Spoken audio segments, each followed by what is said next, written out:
Sa unang tingin, tila normal na bisita lang sa ospital ang babaeng ito sa Mabalacat, Pampanga.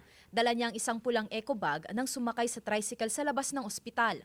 Walang nakahalata na ang laman ng eco bag, isang bagong silang na sanggol ayon sa mga otoridad.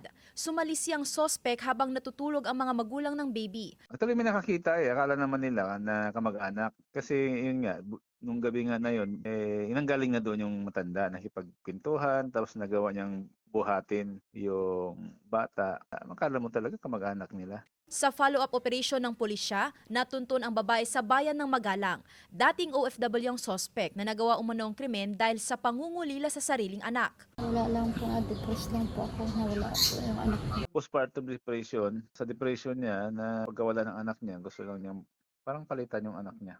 Mahaharap sa reklamo ang sospek. Iniimbestigahan din ng kanyang mister na posibleng sangkot umano sa pagdukot.